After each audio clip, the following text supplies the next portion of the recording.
Y ya volvió de Brasil y está acá con nosotros Marcelo Abdala. ¿Cómo andas, Marcelo? ¿Todo bien? Bienvenido. Bueno, hay muchos uruguayos que se preguntan qué hacía ahí Abdala, por qué estaba ahí, cuál es el rol que cumplía, por qué fuiste a defender a Lula. Y si fuiste en nombre del PIT-CNT o fuiste como Marcelo Abdala. Bueno, a nosotros nos invitaron las centrales sindicales de Brasil, que tenemos una muy buena relación con todas, especialmente con la CUT y la CTB. En particular, los metalúrgicos tenemos, en busca de caminos de complementación productiva, mucha relación con todos los metalúrgicos brasileños, que son millones, son muchos, y ellos nos convidaron a ir. En realidad nosotros no fuimos estrictamente a respaldar... ¿Cuántos millones son los metalúrgicos brasileños? Para hacernos una idea. Te pongo un ejemplo, la CNM de los metalúrgicos tiene alrededor de 950.000 afiliados.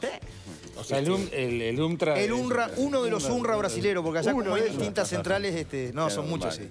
Realmente todo es grande allí. ¿Por qué era tan importante el pequeño apoyo que se podía dar de Uruguay a esa movida?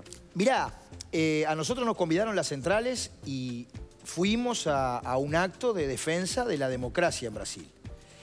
Para nosotros allí hay un golpe de Estado. Desde el impeachment contra Dilma, donde entendemos fue, digamos, excluida sin delito, no de acuerdo a lo que establece la Constitución de Brasil. Es notorio que a partir de allí hay un recorte de derechos muy importante en Brasil, particularmente la reforma laboral de Temer. Nosotros hemos tenido ya varias reuniones con empresarios uruguayos donde te plantean, bueno, vamos a tener que tener cuidado con las condiciones de salario y de trabajo en Uruguay, porque en el vecino país se vienen achicando bastante las condiciones de salario. Pero es verdad.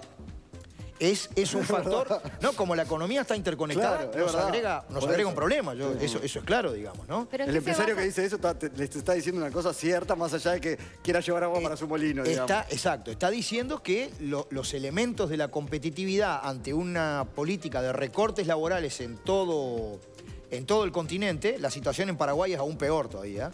Te ponen problemas para negociar salario, condiciones de trabajo, etc. Y la tercera cuestión, nuestra valoración, nosotros sabíamos que esto ya estaba prejuzgado, es decir, fuimos para justicia. ¿Pero para en qué Brasil. se basan para esa afirmación de que hay una conspiración? Porque nos hace en contra de la acordar, izquierda? en otra época a los juicios militares acá en Uruguay. Es decir, iban a la justicia militar los compañeros nuestros que luego lamentablemente quedaban presos en medio de la dictadura, y qué justicia podía hacer la justicia militar en marco de un golpe de Estado. Pero acá hay una justicia... Ya se sabía que para nosotros Lula estaba procesado en segunda instancia. El tema... Fuimos, y termino ahí la idea, más que a respaldar a Lula con nombre y apellido que lo hicimos, a respaldar la democracia, porque en definitiva acá este tribunal toma una decisión política, que Lula no puede ser candidato. Ahí hay un apunte interesante. El tema de Dilma, ya lo hemos hablado acá, tiene una posición, hay quienes entienden que el juicio, más allá de lo escandaloso que fue un juicio político dentro de lo que establece la Constitución brasileña. Pero ahora está actuando la justicia, y vos decís, no es una justicia independiente. Sin embargo, es la misma justicia que ha procesado gente que está con el gobierno, o que estaba con el gobierno, a quienes llevaron adelante el impeachment de Dilma, por ejemplo, pidiendo centenares de años de cárcel para él, o a empresarios vinculados a todo esto. Entonces, ¿hasta dónde es una justicia que responde a qué intereses? Bueno, haciendo una digresión en ese sentido, la opinión nuestra es que allí donde haya corrupción y se demuestre, tiene que caer todo el peso de la ley. ¿Ustedes realmente creen que el entramado de corrupción que ocurrió en Brasil estuvo por fuera de Lula de eso? Bueno, o sea, que es posible que haya un entramado de corrupción tan grande como el que se demostró y que el presidente esté por fuera de todo. Lo cierto, digamos, los datos objetivos de la realidad es que él, en el primer juicio, fue conducido por la policía, cuando la ley dice que eso se debe hacer, cuando alguien muestra intenciones de evadir el proceso judicial. La segunda cuestión, que él es denunciado por ese mecanismo complejo, digamos, de la delación premiada, que se presentaron alrededor de 70 testigos, que dijeron que en definitiva Lula no tenía que ver con tipo alguno de relación promiscua, digamos, con esta empresa mencionada. No existe un título de propiedad que diga que ese departamento es de Lula. Distintos abogados, juristas internacionales establecen que se lo está condenando sin prueba. Entonces, en definitiva, lo que se está tomando es una decisión política, que dentro de la canasta de opciones que tiene el pueblo brasileño, Lula no puede estar. Y nosotros fuimos, entonces, a defender el derecho democrático del pueblo brasileño contra una decisión dentro de un proceso de golpe de Estado. Para que no esté, no era necesario aumentar la pena tampoco, no iba a estar en el proceso electoral de todas formas. Para nosotros ya estaba como cocinado y prejuzgado. Sin embargo, ayer el PT lo lo oficializó como el próximo candidato.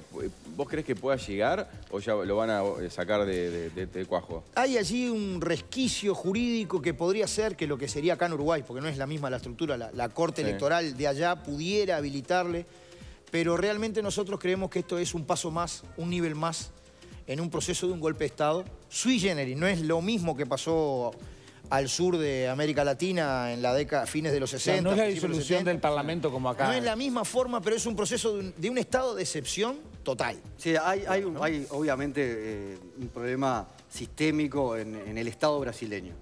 Eso está claro. Ahora, ¿por qué?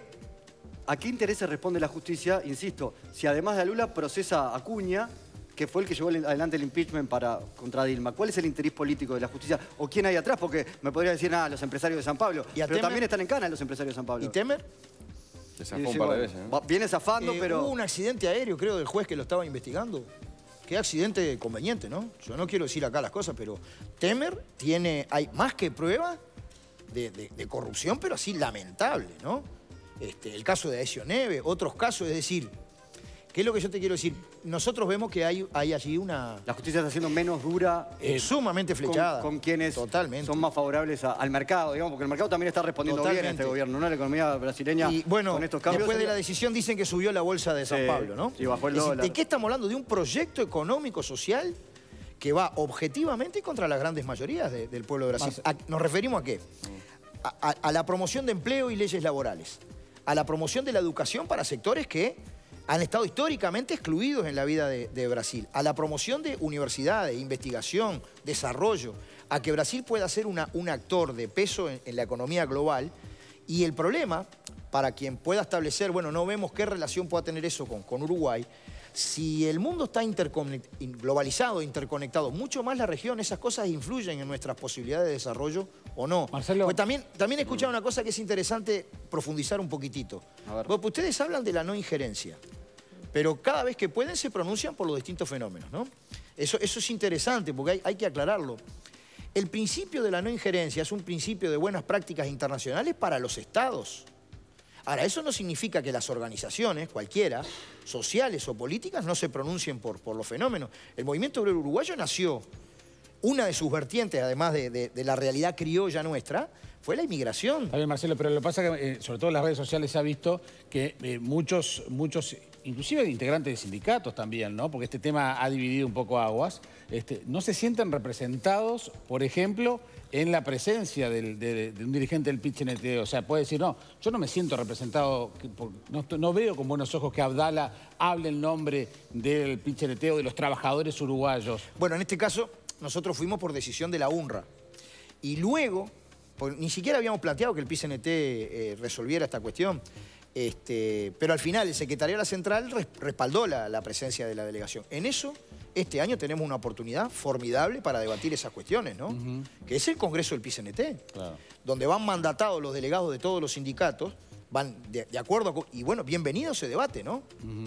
A mí digamos, cuando se pretende establecer la llamada independencia del movimiento sindical con respecto a ubicarla como que no se pronuncia el movimiento obrero sobre los distintos fenómenos económicos, políticos, me da gracia, porque el movimiento sindical nació así.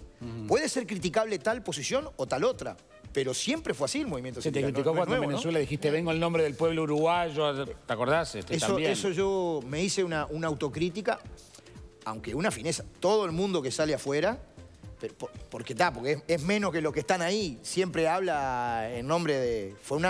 Fue grueso eso, pero es una casi que una forma vos lo subiste como un error. Una forma de decir lo que dijiste. O sea, hoy también se ve mucho más estas cosas y las redes son un lugar de amplificación de estas observaciones. Bienvenido el debate. Lo que a mí me interesa marcar para las trabajadoras y los trabajadores uruguayos, si finalmente en Brasil la dinámica va a seguir siendo de recortes de derechos laborales, de superexplotación, de liquidación de conquistas, salieron millones de gente de la pobreza en Brasil. Cuando veas las barbas de tu vecino arder, digamos, preocúpate. Ojo al gol porque estas cosas se manejan en una dinámica general. Está pasando en Argentina con la reforma laboral de Macri anunciada, está pasando en Brasil, Nosotros tenemos derechos laborales en avance, tenemos consejo de salario este año.